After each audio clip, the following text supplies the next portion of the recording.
बिस्मिल्लाहिर्रहमानिर्रहीम on behalf of pearl securities आपको welcome करते हैं जी।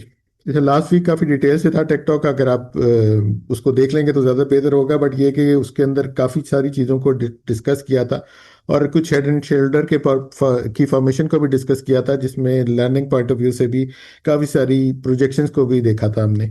और डेली टाइम फ्रेम के ऊपर डिस्कस करते हुए फिर एक ओल्ड बॉक्स की फॉर्मेशन थी जो कि हम डिस्कस कर रहे थे कि कुछ शायद सब एज ए सपोर्ट एक्ट करेगी, जो कि 168,400 का एरिया था। और ओवरऑल अगर जो फेब्रवरी का मंथ क्योंकि क्लोज होने की तरफ जा रहा है और फेब्रवरी सीजनैलिटी की बात करें तो उसमें जो एक वोलेटाइल मंथ और अगेन थोड़ा बेरिश मंथ हम एक्सपेक्ट कर रहे थे, एज जो कि हमने जो डेटा को एनालाइज किया था पिछले सालों में। और फिर कुछ एरियाज फर्दर हमने इस एक्सपोनेंशियल मूविंग एवरेजेस और जो वीकली एक्सपोनेंशियल मूविंग एवरेज जो हम 20 की हमने डिस्कस की थी, इसका एरिया लास्ट वीक भी ब्रेक हुआ था। तो वो कुछ रेजिस्टेंस एरियाज भी डिस्कस थे। फिर अगेन नीचे के एरियाज अगर वीकली टाइम फ्रेम के ऊपर देखें तो जो परसेंटेज डिक्लाइन था वो अगर हम 14% की बात करें तो वो 160 से 158,000 का एरिया आता था।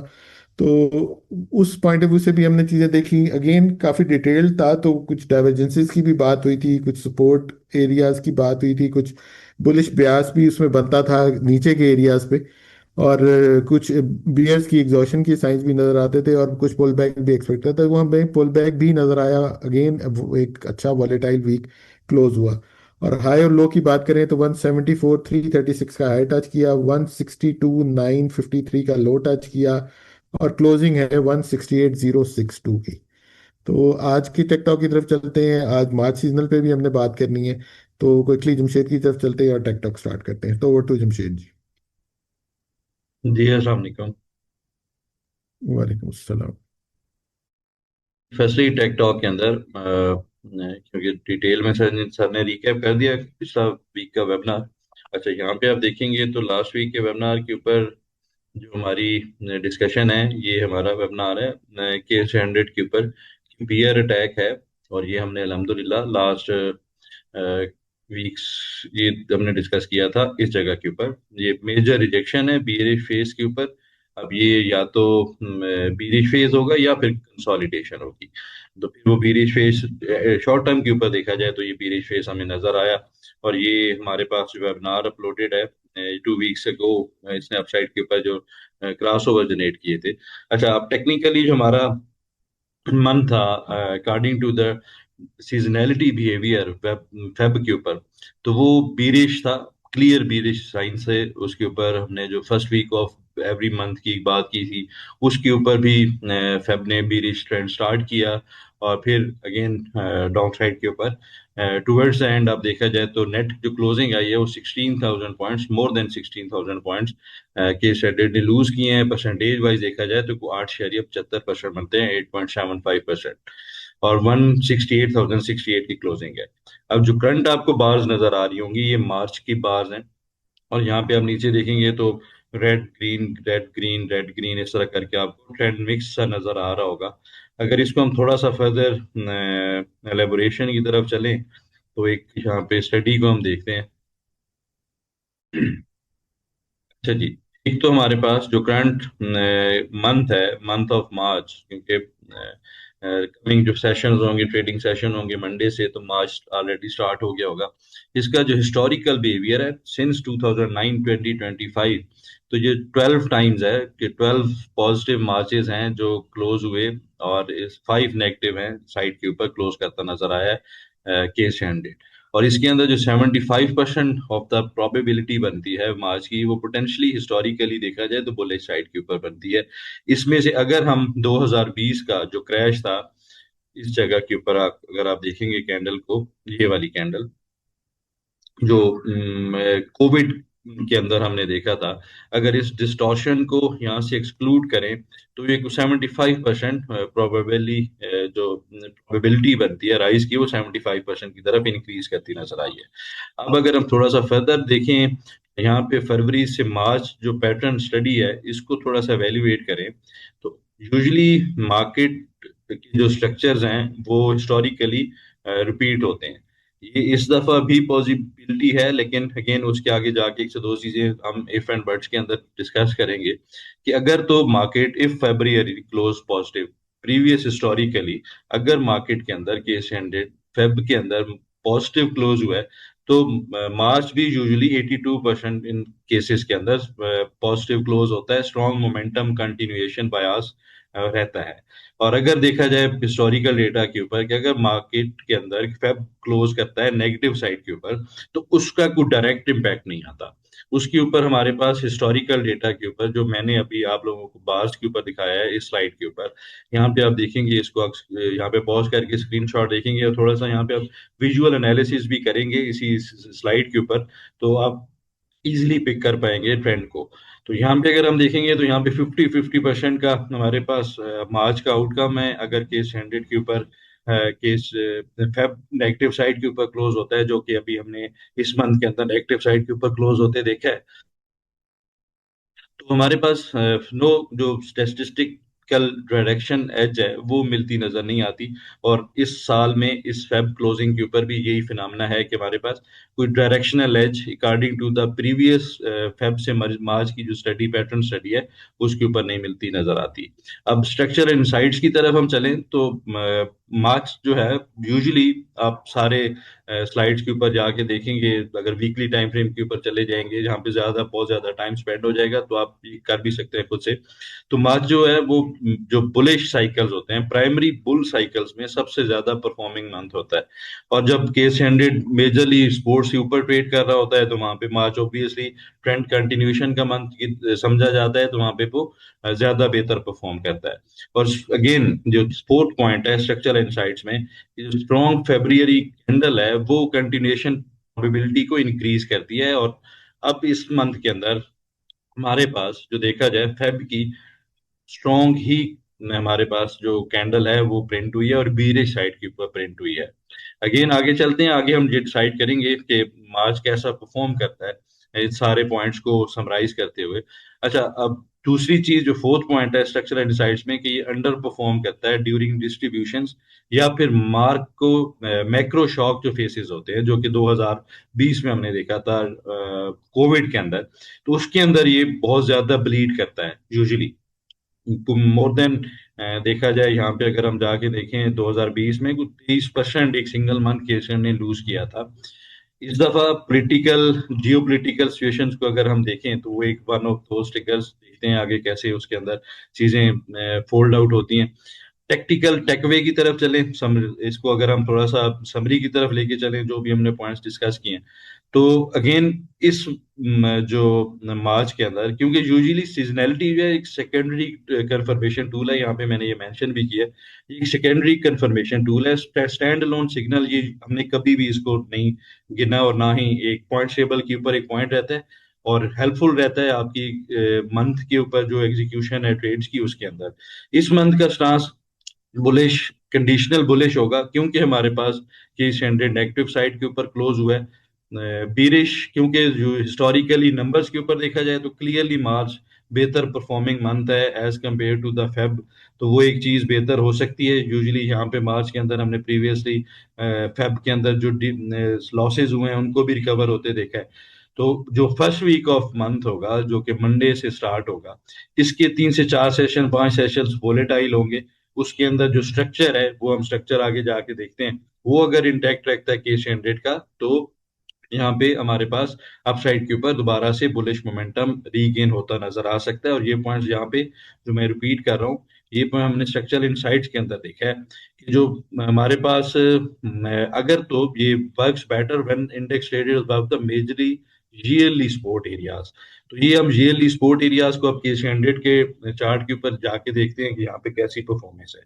तो उसके लिए फर्स्ट ऑफ ऑल हम केस हंड्रेड का वीकली चार्ट लेते हैं, यहाँ पे इसको सारे जो हमारी कन्वेंशनल एक स्टडीज हैं उसको रिमूव करते हैं। अब यहाँ पे आप देखेंगे तो ये 2023 में इस जगह के ऊपर, इसको थोड़ा सा मैं लॉग स्केल्स पे दिखाता हूँ आपको शायद बेहतर नजर आए। अच्छा जी, यहाँ पे, अच्छा जी, ये हमारे पास 2023 में एक कंसोलिडेशन है, साल 2 साल 3 साल की कंसोलिडेशन है। उसके बाद ये हमने अपसाइड के ऊपर इस जगह के ऊपर एक गैप अप ओपन देखा। इस गैप अप ओपन के ऊपर आप देखेंगे तो एक अप्रोक्सीमेटली एक सिंगल डे के अंदर कुछ 7-8 हजार points at that time case hundred ने रीगेन किए थे। अच्छा, यहाँ पे अब देखा जाए, यहाँ से अगर हम कन्वेंशनल एनालिसिस को ही स्टार्ट करें और उसके ऊपर जो स्टडी बनती नजर आ रही है, कुछ स्ट्रक्चर जो हम बनाना चाह रहे हैं, वो कैसा बनता है। ये पहला हमारे पास स्विंग बना, अगेन यहाँ पे एक स्विंग बना, और यहाँ पे एक लास्ट स्विंग है। मंथली चार्ट के ऊपर आप देखेंगे तो हमें, ये वीकली चार्ट के ऊपर तो एक क्लियर स्विंग यहाँ पे नजर आ रहा है। अब यहाँ पे आप नेक्स्ट हम देखेंगे अगर, तो हमारे पास जो लेटेस्ट एक स्ट्रक्चर बनता नजर आ रहा है वो यहाँ पे बना। और उसके बाद अगर हम चलें तो हमारे पास जो अगेन जो लास्ट स्ट्रक्चर है, जहाँ पे केस स्टैंडर्ड ने आके साइडवेज कंसोलिडेशन की और उसके बाद एक हमारे पास मार्कअप फेज स्टार्ट हुआ, वो एक इस जगह के ऊपर है। अब ये जो स्ट्रक्चर है, और ये जो स्ट्रक्चर है आपको काफी जगहों पे नजर आ रहा होगा सोशल मीडिया के ऊपर, वो 12, 15, 13% की हमने भी हिस्टोरिकल बिहेवियर के ऊपर केस स्टैंडर्ड की बात की थी कपल ऑफ वीक्स पहले। उसके बाद वो खैर हर जगह पे डिस्कस हो रहा है अब कि 12, 15, 16% की केस स्टैंडर्ड ने हिस्टोरिकली रिसेंट टाइम्स से इसके ऊपर कंसोलिडेशन या करेक्शन किया है। उसके बाद केस स्टैंडर्ड परफॉर्म करता नजर आ रहा है। इस सिनारियो में ये पैटर्न मुझे ऐसा लगता है कि वो फिट इन नहीं बैठता। उसकी वजह ये है कि हमारे पास ये जो कंसोलिडेशन है, इसका टाइम फ्रेम, और ये एक बीरिश करेक्शन है, पुल बैक है, और उसकी रीजन क्या है, उसकी रीजन के लिए अब हम चलते हैं। अच्छा, इसको मैं फर्स्ट यहाँ पे कंक्लूड कर दूं, जो हमारे पास ये स्ट्रक्चर इनसाइट के ऊपर पॉइंट था कि ये हमारे पास केस स्टैंडर्ड के ऊपर एक रिसेंट टाइम फ्रेम्स के ऊपर 157,000 का एरिया है, जो कि एक हमारे पास एक मस्ट सस्टेन जोन कह लें ऑन मंथली बेसिस और वीकली बेसिस, जो कि स्ट्रक्चर को वायलेट ना हो। अगर ये वायलेट होता है तो फिर वो हम ऑफिशियली एक बीरिश सिनारियो के अंदर, लंबी करेक्शन के अंदर दाखिल हो सकते हैं। उसके ऊपर फिर नेक्स्ट जो डीपर साइड के ऊपर एरियाज हैं, वो काफी डीपर साइड के ऊपर हैं, क्योंकि केस स्टैंडर्ड ने जब अप साइड के ऊपर परफॉर्म किया तो वहां पे कोई रेजिस्टेंस नहीं थी, हिस्टोरिकल एवर हाइज के ऊपर परफॉर्म कर रहा था, एक हाइपर मूव थी। तो वो खुदा न खास्ता ऐसी चीज डेवलप होती है केस स्टैंडर्ड के ऊपर, तो वो खैर डीपर साइड के ऊपर एरियाज हैं।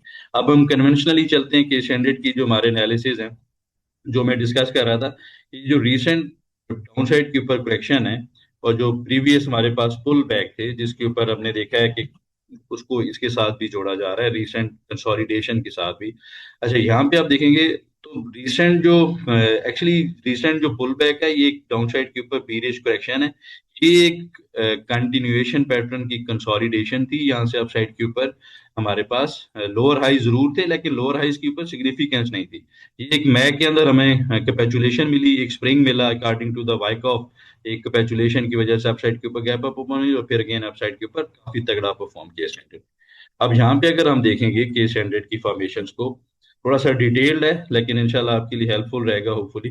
अच्छा, यहाँ पे अब रिसेंट टाइम फ्रेम्स के ऊपर देखें तो ये हमारे पास के स्टैंडर्ड इस जगह के ऊपर अपसाइड के ऊपर परफॉर्म कर रहा है, हायर लोस बन रहे हैं, और अगेन अपसाइड के ऊपर यहाँ पे एक हायर लो बना, ग्रेजुअल ग्राइंड के बाद मार्कअप फेज स्टार्ट हुआ, और यहाँ पे भी कंसिडरेबली अपसाइड के ऊपर हायर हाई था।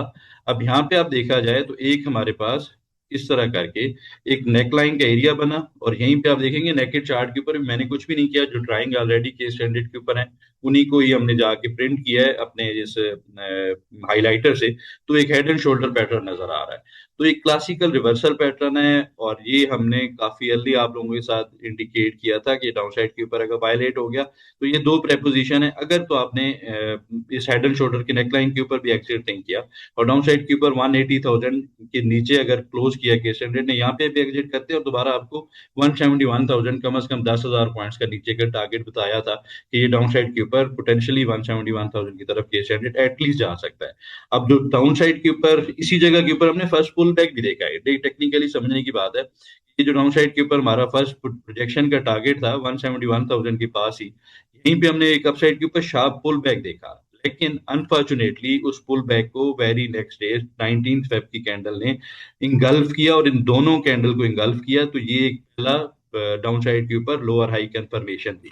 अब लोअर हाई जो कि अपसाइड के ऊपर केस स्टैंडर्ड काफी अरसे से हायर हाइज हायर लोज बनाता नजर आ रहा है। अब यहाँ पे हमारे पास लोअर हाइज की फॉर्मेशन बनती नजर आ रही है। This was the first pull back, यहाँ पे हमें लोअर हाई मिला। This was the new lower low, again this was pull back on new, हमें अपसाइड के ऊपर लोअर हाई मिला। और यहाँ पे अगेन हमारे पास एक नया लोअर लो बना है। अब अपसाइड के ऊपर केस ने पुल बैक तो किया है, लेकिन पुल बैक के ऊपर जो हमारे पास ट्रेंड बनता नजर आ रहा है, ये जो आपको रेड कलर की एक डिसेंडिंग ट्रेंड लाइन बनती नजर आ रही है, इसकी तरफ इसको ऑलमोस्ट जो एक आइडियल रेंज होती है according to the trend analysis, उसको टेस्ट नहीं किया, एक कंसोलिडेशन के अंदर नजर आ रहा है। अब इसको थोड़ा सा मैं क्लियर करता हूँ। यहाँ पे इस कंसोलिडेशन की हम जो बात कर रहे हैं, 1 आवर के चार्ट के ऊपर जाके चलते हैं, देखते हैं। अच्छा जी, 1 आवर चार्ट के ऊपर हमारे पास जो केस हंड्रेड की फॉर्मेशन हैं, उसको अगर हम देखें, एक तो क्लियरली शॉर्टर टाइम फ्रेम के ऊपर आप देखेंगे तो एक neck line head and shoulder की ब्रेक होने के बाद यहाँ पे हमें रीटेस्टिंग भी मिली थी। Again this was early sign की हमें डाउन साइड के ऊपर केस हंड्रेड परफॉर्म करता नजर आ सकता है। खैर एनीवे, अब करंटली चार्ट स्ट्रक्चर्स के ऊपर हमारे पास लास्ट जो केस हंड्रेड का सिनारियो है, हमने फर्स्ट एक डाउन साइड के ऊपर पुल बैक देखा है, उसकी कैपेचुलेशन देखी यहाँ पे, लेकिन अपसाइड के ऊपर अनफॉर्चुनेटली केस हंड्रेड ने जो पुल बैक था, ये थोड़ा सा लिमिटेड था। इस पुल बैक के ऊपर एटलीस्ट अगर केस हंड्रेड अपसाइड के ऊपर 171,000 को चैलेंज कर लेता, तो फिर पॉसिबिलिटी थी कि हम डाउन साइड के ऊपर एक क्लियर जो डाउन साइड की इंट्रीज है उनको प्लान करते रहते। तो अब थोड़ा सा मामला अब यहाँ पे ट्रिकी होता नजर आ रहा है, तो उसके लिए बड़ा सिंपल है। तो उसके लिए अगेन हम चलते हैं, क्योंकि हमारे पास ये जो प्रीवियस सपोर्ट एरिया था, जो कि हमारे लास्ट पॉइंट टेबल के ऊपर भी था 168,400 का, वो वायलेट हुआ है। और इसी को आप देखेंगे तो उसी के पास ही हमें केसी हंड्रेड अपसाइड के ऊपर रिजेक्शन लेता नजर आ रहा है। 24 फेब को भी अपसाइड के ऊपर वही हाइप टेस्ट हुआ। अगेन 26 फेब को ये भी केसी हंड्रेड ने मोर देन 4,000 पॉइंट्स गेन किए, लेकिन सस्टेन नहीं कर पाया और वही 168,000 के पास ही रिजेक्शन लेता नजर आया। तो अब इसको कैसे केस हंड्रेड के ऊपर हम आगे लेवल्स को प्ले कर सकते हैं, उसके लिए फिर बड़ा सिंपल सा है। डाउन साइड के ऊपर एक जो मेजर स्ट्रक्चर जोन है, और ये हमने प्रीवियसली भी वेबिनार के ऊपर डिस्कस किया था, कि अगर जो पीआरजी हम डिस्कस कर रहे हैं अकॉर्डिंग टू द हार्मोनिक्स, वो 1.13 का अगर स्टॉप लॉस हिट हो जाता है, जो कि नजर आया हमें हिट होता, तो उस सूरत में हमारे पास नेक्स्ट एक ब्रेकआउट जो मेजर स्ट्रक्चर है, वो डाउन साइड के ऊपर प्राइस एक्शन के अकॉर्डिंगली 163,900 से लेके और 157,000 के पास डिसाइड करता नजर आता है। अब इस स्ट्रक्चर को अगर थोड़ा सा मजीद अगर हम देखें, तो यहाँ पे 3 पॉइंट्स बनते हैं। एक तो इमीडिएट सपोर्ट एरिया जो हमने लास्ट वीक के अंदर ऑनर होते देखा है, वो 163,800 है। 163,800 के साथ इमीडिएट सपोर्ट एरिया 160,500 का है। ये कोई अप्रोक्सीमेटली 3,000 पॉइंट्स की रेंज बनती है। यहाँ पे देखना चाहिए कि इस हंड्रेड के अंदर कैसा रिजेक्शन मिलती है। पहली जो सपोर्ट थी उसने काफी अच्छे से काम किया है, अपसाइड के ऊपर बुलिश एक्टिविटी बनती नजर आई है। अगर ये डाउन साइड के ऊपर वायलेट कर जाता है, तो फिर एक क्रिटिकल लेवल है 157,000 का, वो वायलेट होता है, तो फिर डीपर साइड के ऊपर फर्दर भी केस हंड्रेड एक्सपोज होता नजर आ सकता है। इस सारे बीरिश या एटलीस्ट कॉशियस स्टांस को केस हंड्रेड को निगेट करने के लिए करना क्या होगा, वो सबसे इंपॉर्टेंट चीज है। बॉटम फिशिंग के चक्कर में, क्योंकि स्टैंडर्ड प्रीवियसली जब तक ये स्टैंडर्ड अप ट्रेंड कर रहा था, तो कोई भी मेजर डिप आती थी, तो we were of the view कि कोई भी डिप के ऊपर बॉटम फिशिंग करनी चाहिए, स्ट्रक्चर इंटैक्ट है। लेकिन अब शॉर्टर टाइम फ्रेम के ऊपर एटलीस्ट के स्टैंडर्ड पीरियड साइड के ऊपर नजर आता है, तो उसको निगेट करने के लिए बड़ा सिंपल सा है कि स्टैंडर्ड अप साइड के ऊपर जाए, एटलीस्ट ये जो स्विंग का लो था, इसको जाके रीगेन कर ले।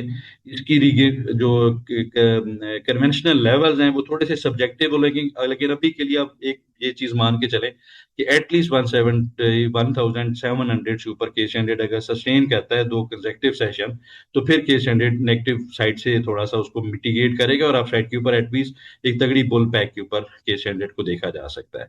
तो सारे सिनारियों को अगर हम सम अप करें, तो केस हंड्रेड के ऊपर स्टिल डिसिप्लिन रहना चाहिए, पोजीशन साइजिंग के ऊपर फोकस करना चाहिए। अगर गुटे डाउन साइड के ऊपर सपोर्ट एरियाज के पास लेते भी हैं, तो स्टॉप लॉस आपका पहले से डिफाइंड हो, और उसके साथ आप अपने कैपिटल को प्रोटेक्ट कर सकते हैं। अपसाइड के ऊपर कोई मेजर अपसाइड मिलती है till the time 171,700 case hundred जाके रीगेन नहीं करता, तो रेजिस्टेंस एरियाज के पास अगेन हमें प्रॉफिट टेकिंग एक्सपेक्ट करनी चाहिए। जी सर। जी, आगे इंडेक्स व्यू की तरफ चलते हैं। कमिंग वीक के लिए इंडेक्स के मेजर सपोर्ट और रेजिस्टेंस एरियाज को डिस्कस कर लेते हैं और पॉइंट टेबल भी देख लेते हैं। जी, पॉइंट टेबल के ऊपर हमारे पास हमारे जो अब मार्च सीजनल्स को मैंने यहाँ पे बुलिश साइड के ऊपर रखा है, तो उस वजह से हमारे पास दो दो पॉइंट्स इक्वल हो रहे हैं। अब ये मार्च का जो सीजनैलिटी है, इसको हम देखते हैं, जैसे सब्जेक्टिव रखा है कि फर्स्ट वीक ऑफ मंथ जो है वो थोड़ा सा इंपॉर्टेंट होगा, और स्पेशली मार्च सीजनल के ऊपर जो जियो पोलिटिकल सिचुएशन है और ये सारी चीजें कैसे जाके फर्दर अनफोल्ड होती हैं। अब कन्वेंशनल रेजिस्टेंस एरियाज की बात करें तो अपसाइड के ऊपर 171,700 एक हमारा रीजन बनता है इस रेजिस्टेंस एरिया का, जहाँ से शुरू होती है, और अपसाइड के ऊपर 174,300 की इसकी जो रेंज है वो खत्म होती है। मीडिएट सपोर्ट की बात करें तो 163,900 161,000 के पास मीडिएट सपोर्ट इन रिजाइड करती है। Major hold area to hold for the bulls to avoid selling pressure, जो कि क्योंकि वीकली टाइम फ्रेम के ऊपर स्ट्रक्चर कम वायलेट कर जाएंगे, तो वो 157,000 के एरिया है। जी सर। जी, आगे ट्रेड प्लान फॉलोअप या ट्रेडिंग जर्नल में ऐसा कुछ नहीं है, तो डायरेक्टली हम क्यूरीज की तरफ चलते हैं जी।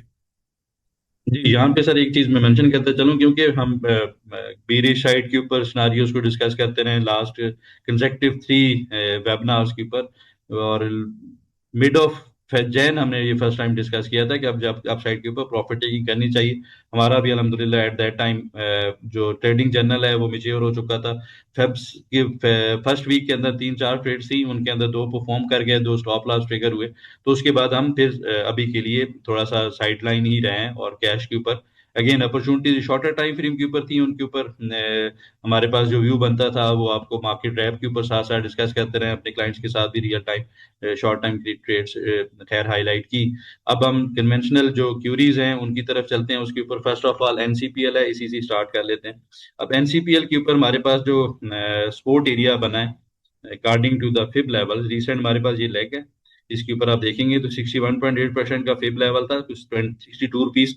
और यहाँ पे हमारे पास एक कन्वेंशनल स्विंग का भी हाई था। Now it acting as support area, ये 59.50 का एरिया है। तो ये इस स्पोर्ट को लेके चलें, अगर ये डाउन साइड के ऊपर वायलेट किया है तो फिर इसके अंदर फर्दर डीपर साइड के ऊपर एरियाज एक्सपोज होते नजर आ सकते हैं। इससे ऊपर स्टिल मेरे ख्याल में बुलिश मोमेंटम इसके अंदर प्रिवेल कर सकता है। अपसाइड के ऊपर एक कन्वेंशनल रेजिस्टेंस एरिया जो कि according to the harmonics view point बनता है, वो कोई एरिया 76 रुपीज का है, और एक इसके साथ कन्फ्लुएंस जो करता है एरिया डिसेंडिंग ट्रेंड लाइन का, वो 78 रुपीज का है। तो 76 रुपीज से 78 रुपीज के पास मेरे ख्याल में प्रॉफिट टेकिंग कमिंग सेशन में आ सकती है। दो केस ने दो काफी तगड़ी बुलिश कैंडल प्रिंट की है। अपसाइड के ऊपर अगर ओपन होता है तो वहां पे प्रॉफिट टेकिंग करें, और 180 रुपीज से ऊपर क्लोज करता नजर आया तो वहां पे इसको दोबारा से रीबाई किया जा सकता है, फिर होपफुली नया हाई भी प्रिंट होता नजर आ सकता है। नेक्स्ट हमारे पास स्टॉक है लकी सीमेंट। अच्छा, लकी सीमेंट के ऊपर हमारा जो प्रीवियस एनालिसिस था, और इसको हमने मार्केट ड्राफ्ट में भी आई था थिंक कि यहाँ पे हमने डिस्कस किया था। अच्छा, यहाँ पे आप डेली टाइम फ्रेम के ऊपर देखें तो इसके ऊपर जो स्ट्रक्चर है उसी के ऊपर ही कंसोलिडेट करता नजर आ रहा है। रिजेक्शंस की कैंडल जरूर हैं, लेकिन कोई बहुत प्रॉमिसिंग कैंडल अपसाइड के ऊपर अभी तक हमारे पास प्रिंट नहीं हुई। एटलीस्ट 20 एग्जॉशन जरूर है। अब अगेन फॉलोइंग कैंडल अगर अपसाइड के ऊपर एटलीस्ट 435 रुपए से ऊपर क्लोज करता नजर आए तो वहां पे फिर एंट्री को प्लान करें, या फिर थोड़ा सा वेट करें। अगर ये डीपर साइड के ऊपर एरियाज एक्सपोज हुए, अगर बिलो 409 रुपीज इसने मूव बनाई, तो फिर ये डीपर साइड के ऊपर थोड़ा सा क्रैक करता नजर आ सकता है। तो वो थोड़े से सब्जेक्टिव लेवल्स होंगे। उसके ऊपर अगेन अगर थोड़ा सा प्रीवियस जो हमारे पास प्राइस एक्शन है उसको एनालिसिस करें, तो यहाँ पे भी हमारे पास नेक्स्ट सपोर्ट एरिया 365 रुपीज के पास का एरिया, 370 से 360 रुपए का एरिया होगा। तो तब तक फिर वेट करना चाहिए। अब इसको अगर ट्रेड किसी की ओपन है तो उसके लिए मेरे ख्याल में क्लोजिंग बेसिस के ऊपर 400 रुपए का स्टॉप लॉस होना चाहिए। उससे नीचे क्योंकि 25-30 रुपए डेफिनेटली ये डाउन साइड के ऊपर मिलता नजर आ सकता है। नेक्स्ट हमारे पास स्टॉक है हब पावर। हब पावर के ऊपर अभी तक की जो प्रेपोजिशंस हमारी थी, एक अपसाइड के ऊपर या तो एक सेंडिंग चैनल फॉर्मेशन है, या फिर हमारे पास एक बॉक्स की फॉर्मेशन है।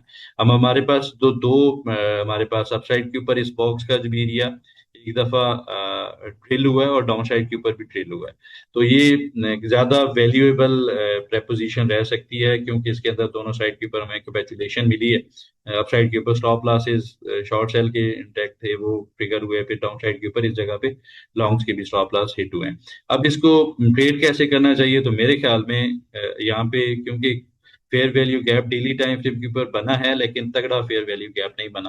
तो वीकली टाइम फ्रेम के ऊपर थोड़ा सा इसको अगर हम लेके चलें तो बुलिश रिजेक्शन कैंडल है। कमिंग वीक की कैंडल डिसाइसिव होगी अगर ग्रीन कैंडल क्लोज करता है 226 रुपए 227 रुपए से ऊपर, और आइडियली 230 रुपए से ऊपर, तो वहां पे फिर इसके अंदर बुलिश रिवर्सल कंफर्मेशन मिलेगी। एटलीस्ट 12-15 रुपए फिर मूव करेगा। डाउन साइड के ऊपर 6 स्टॉप लॉस होना चाहिए 200 रुपए से नीचे का। उसके नीचे फिर भी थोड़ा सा डीपर साइड के ऊपर क्रैक कर सकता है। नेक्स्ट हमारे पास जो स्टॉक है,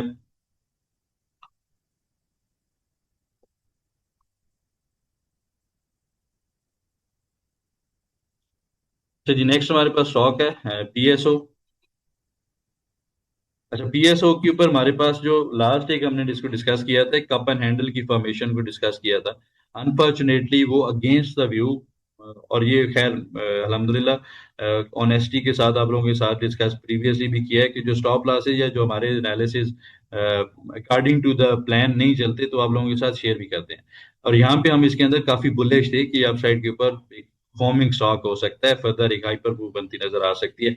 इसने अपसाइड के ऊपर खैर ट्रैप भी हुआ, जिसने भी ब्रेकआउट ट्रेड इनिशिएट की तो उनके स्टॉप लॉसेस डिफाइंड थे इस स्विंग के ऊपर। अगर स्टॉप लॉस किसी ने हिट किया है तो खैर छोटे स्टॉप लॉस के साथ उसने प्रोटेक्ट कर लिया अपने कैपिटल को। अब एक फॉलिंग नाइफ सी फॉर्मेशन है। अब इसको जो हमारे प्रीवियस एनालिसिस थे इनको यहाँ पे रिमूव करते हैं, और अब रिसेंट जो फिब लेवल्स और कुछ मूविंग एवरेजेस को देख लेते हैं यहाँ पे कैसे प्ले होती नजर आ रही है। करंटली मेरे ख्याल में 61.8% के पास ओवर कर रहा है, और ये एक एरिया डाउन साइड के ऊपर 370 रुपए का एरिया, लेकिन मुझे ऐसा लगता है ये फर्दर डाउन साइड के ऊपर डिप ले सकता है टूवर्ड्स 330 रुपए और 338 रुपए, 348 रुपीज। तो यहाँ तक वेट करना चाहिए। दो केस ने अपसाइड के ऊपर कुछ एग्जॉशन पोज किए हैं, लेकिन डीपर साइड के ऊपर एटलीस्ट 78.6% जो कि डिसाइड करता है 340 रुपीज का एरिया और 335 रुपीज का एरिया, इतने तक वेट करना चाहिए। यहाँ पे एक आइडियल बाइंग पोस्टी नजर आ सकती है। नेक्स्ट हमारे पास स्टॉक है बीएफ एग्रो। अच्छा जी, बीएफ एग्रो के ऊपर रिसेंट जो चार्ट फॉर्मेशन हैं, काइंड ऑफ एक डिसेंडिंग चैनल की फॉर्मेशन है। एक बड़ा तगड़ा मार्क का फेज इसके ऊपर रिसेंटली हमने देखा था, और उसके बाद अब साइडवेज ट्रेड कर रहा है। ये भी थोड़ा सा कॉशियस स्टांस ही नजर आता है, लेकिन थोड़ा सा लॉन्गर पर्सपेक्टिव में देखा जाए तो एक अच्छा पैटर्न है। यहाँ से अपसाइड के ऊपर एक मेजर मूव बनती नजर आ सकती है। तो इसको ट्रेड कैसे करना चाहिए? मेरे ख्याल में अगर कोई डिप आता है डिसेंडिंग चैनल की तरफ और ये कोई एरिया रिजाइड करता है, थोड़ा सा सब्जेक्टिव होगा कि किस दिन के अंदर ये आके चैलेंज हो। तो डाउन साइड के ऊपर अगर कोई डिप आती है, कोई मेजर डिप आती है टुवर्ड्स 30 रुपीज, तो एक अच्छी बाइंग अपॉर्चुनिटी होगी। 32 से 30 रुपीज के बाद इसको बाय साइड के ऊपर कंसिडर किया जा सकता है। नेक्स्ट हमारे पास जो स्टॉक है जी,